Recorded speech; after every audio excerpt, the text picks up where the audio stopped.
Good morning students. जो topic अब है हमारा रेड डाटा बुक का। किसका टॉपिक हमारा? रेड डाटा बुक आपके पास में क्या होगी। अब देखिए, पहली जो वहां पर गए हुए हैं पंचमढ़ी बायोस्फीयर रिजर्व के अंदर, तो उन्होंने वहां पर देखा कौन सा डाटा पढ़ चुके थे, एंडेंजर्ड एनिमल्स या फिर स्पीसीज का, और साथ में एक्सटिंक्ट स्पीसीज का। अब जो एंडेंजर्ड्स आपके थे वो जो वहां पर क्या है, डे बाय डे जिनकी जो नंबर्स है वो डिमिनिशिंग हो रहे हैं, या फिर कहिएगा कि नंबर लगातार उनके घट रहे हैं। तो वहां पर पहेली जानना चाहती है कि क्या कोई ऐसा रिकॉर्ड मेंटेन किया गया जहां पर एंडेंजर्ड एनिमल्स का रखा गया है, मतलब वो कोई बुक जिसमें उनको रिकॉर्ड किया गया है। और प्रोफेसर अहमद उन्हें बताते हैं कि बुक आपके पास में कौन सी है, रेड डाटा बुक वो को होगी जिसके अंदर वहां पर रखा गया किसको, एनिमल्स के रिकॉर्ड को रखा गया है। या फिर आपके पास में रेड डाटा बुक क्या है, एक सोर्स बुक आपके पास में ये है। अब जो ये आपके पास में रेड डाटा बुक है क्या है, एक वहां पर एक सोर्स बुक आपकी है। जो सोर्स बुक आपके पास में ये किसके बारे में बताती है, ये वहां पर क्या करती है, ये वहां पर रिकॉर्ड रखती है। किसका रिकॉर्ड ये रखती है, ये रिकॉर्ड रखती है किसका, वहां पर एंडेंजर्ड एनिमल्स का ये वहां पर रिकॉर्ड रखती है।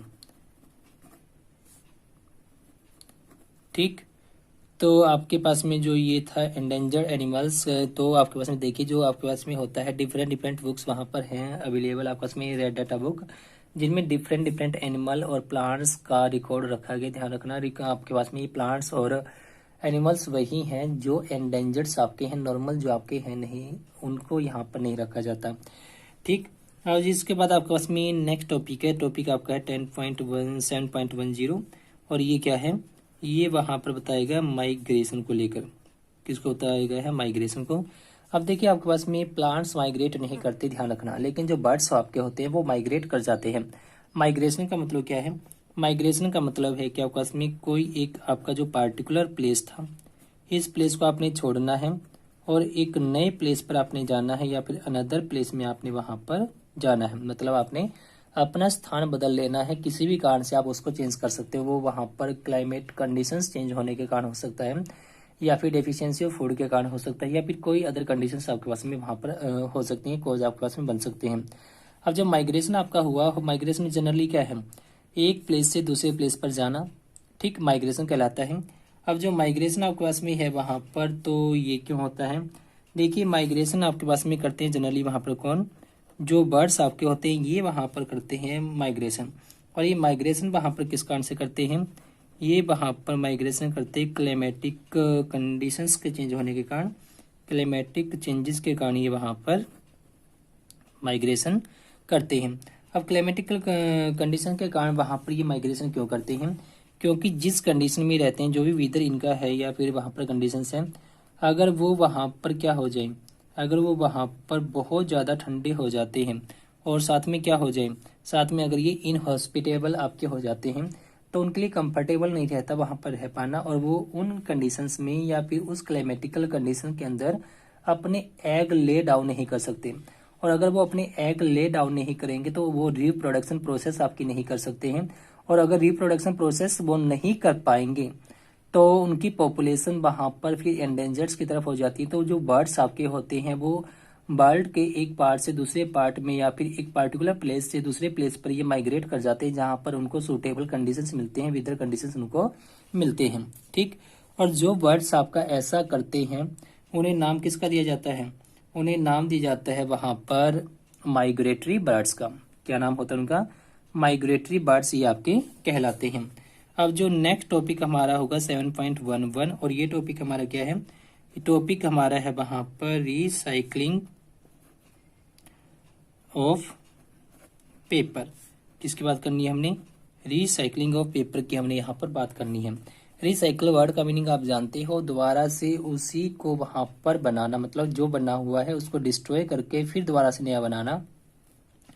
अब प्रोफेसर अहमद जो चिल्ड्रंस है पहली वो जो उनका अटेंशन लेकर जाते हैं किसकी तरफ, जो डिफोरेस्टेशन हमने पढ़ा था स्टार्टिंग में, हमने क्या पढ़ा था, हमने पढ़ा था वहां पर डिफोरेस्टेशन, हमने इनिशियल टॉपिक किया था आपके चैप्टर का।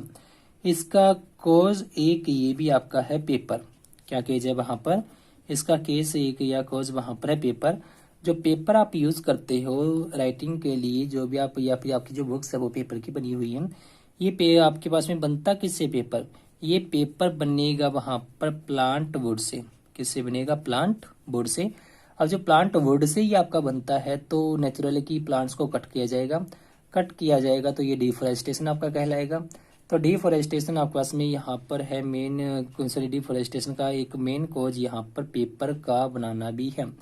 और जो प्रोफेसर अहमद उन्हें बताते हैं, वहां पर अगर 1 टन पेपर मैंने बनाना है तो 1 टन पेपर बनाने के लिए मुझे 17 फुल ट्रीज को कट करना पड़ेगा। मतलब 17 पूरे हरे भरे पेड़ जो आपके भारी भरकम है उनको काटकर वहां पर 1 टन पेपर बनाया जाता है। ठीक। अब जो 1 टन आपके पास में पेपर है तो 17 अगर काटे गए तो हर साल आपके पास में पता नहीं कितने टन वहां पर लगता है पेपर। तो नेचुरली कि वहां पर बहुत बड़ी अमाउंट में, बहुत बड़े नंबर में बड़े बड़े प्लांट्स या ट्रीज को कट किया जाएगा। जब उनको कट किया जाएगा तो डिफोरेस्टेशन आपका होगा। तो इसका बेटर यूज ये है कि अगर आप वहां पर जितना हो सके उतना पेपर सेव कीजिए। पेपर सेव करने का मतलब ये नहीं कि आप कुछ भी लिखना या फिर होमवर्क करना छोड़ दो, ठीक, लेकिन अननेसेसरली आप उसके ऊपर कुछ मत कीजिए। क्लियर है? अगर आप ऐसा कर पाते हो पूरे दिन में, अगर आप एक सीट भी पेपर की बचा पाते हो तो विद इन 1 ईयर आप वहां पर एक बहुत बड़ा नंबर ट्रीज का सेव कर पाओगे अपनी तरफ से। ठीक। सेकेंडली, अगर आपने जो पेपर यूज किया है उसको रिसाइकल आप कीजिएगा।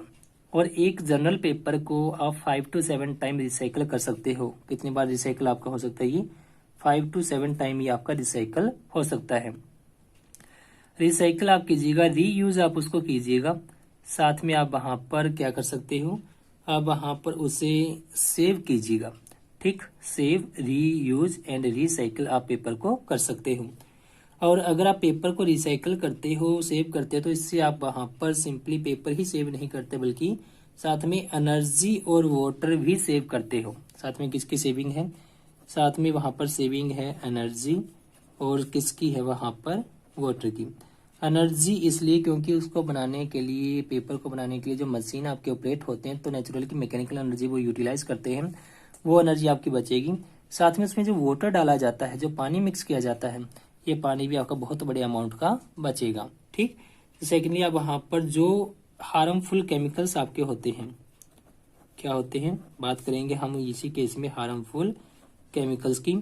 अब ये हार्मफुल केमिकल्स आपके ऐड किए जाते हैं पेपर मेकिंग प्रोसेस के अंदर, और ये आपके पास में वहां पर हार्मफुल जो केमिकल्स आपके हैं ये भी आपके बचे रहे, इनका यूज हमें ना करना पड़े, तो हमने क्या करना है?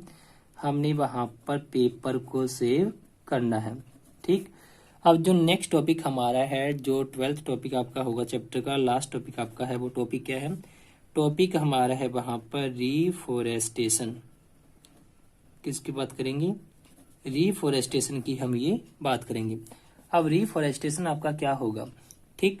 अब जो प्रोफेसर अहमद है वो बच्चों को सजेस्ट करता है, जो डिफोरेस्टेशन हुआ था उसका क्या कोई अल्टरनेटिव है? मतलब अगर हमने एक बार प्लांट्स जो आपके पास में वहां पर ट्रीज है उनको कट कर लिया है तो क्या उसको दोबारा से लगाया जा सकता है, या फिर प्रोसेस आपके पास में क्या होगी जिसमें उसकी रिकवरी हो सके? और प्रोसेस हमारी है रिफोरेस्टेशन।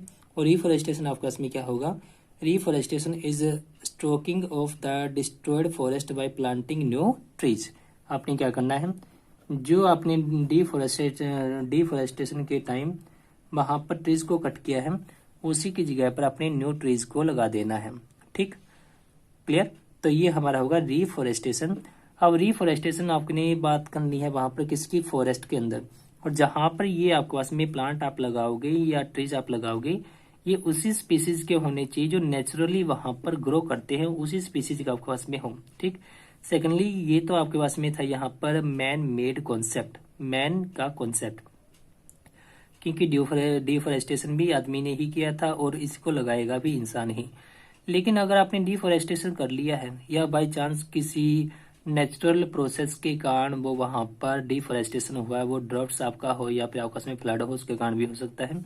ठीक। तो नेचुरली भी उसकी रिकवरी हो सकती है। कैसे? आप जो भी पार्ट है लैंड का उसको अनयूज्ड छोड़ दीजिए, अनडिस्टर्ब्ड छोड़ दीजिए। आपने वहां पर बार बार नहीं आना जाना, ना ही आपने वहां पर एनिमल्स को ग्रेज करना है, ग्रुप करवाना है। ठीक। तो नेचुरली आप ये पाओगे कि कुछ टाइम के बाद वो प्लांट्स या ट्रीज आपके द्वारा से वहीं पर ग्रो करना स्टार्ट कर देंगे जब उनको फेवरेबल कंडीशन मिल जाएंगे जर्मिनेशन के लिए, ठीक, क्योंकि उनके जो सीड्स हैं ऑलरेडी वहां पर अवेलेबल होंगे। अब जो हमारे पास में कॉन्सेप्ट क्या है, कॉन्सेप्ट हमारा है यहाँ पर ग्रीन वेल्थ हमने अर्थ की मेंटेन रखनी है, और ग्रीन वेल्थ को मेंटेन करने के लिए हमने यहाँ पर रिफॉरेस्टेशन का कॉन्सेप्ट अडॉप्ट करना पड़ेगा, ठीक। जो नेक्स्ट हमारे पास में जो प्रोफेसर अहमद बच्चों को बताता है, क्या बताते हैं कि जो इंडिया है उसने फॉरेस्ट एक्ट बनाया है, किसके लिए, कंजर्वेशन के लिए और साथ में प्रिजर्वेशन के लिए।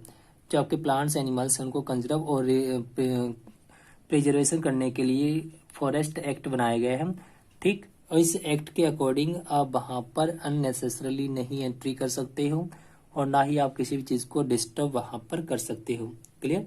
अब इतना हमने जो पढ़ा, प्रोफेसर अहमद बच्चों को जो बताते हैं, माधव जी जो बताते हैं, ठीक, पहली मुझे जो सीखते हैं उनके साथ में हमने भी बहुत कुछ सीखा है। यहाँ पर डिफोरेस्टेशन हमारा क्या था, कैसे वो उसके कॉजेज थे या फिर कॉन्सिक्वेंसेज थे, किस वे से आपको अपने फ्लोरा फाना कैसे बनते हैं, क्या क्या वो होते हैं।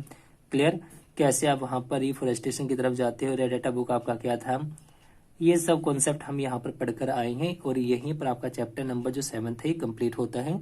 और जो चैप्टर हमारा कंप्लीट हुआ, अब इसके कीवर्ड्स और एक्सरसाइज की आपकी बात आती है, तो आज अपने कंप्लीट कीवर्ड्स का वहां पर ट्राई करने हैं। सबके सब कीवर्ड्स आपको बुक के अंदर से ही मिलेंगे, ठीक। और फिर अब बात करेंगे एक्सरसाइज की। क्लियर है? Thank you.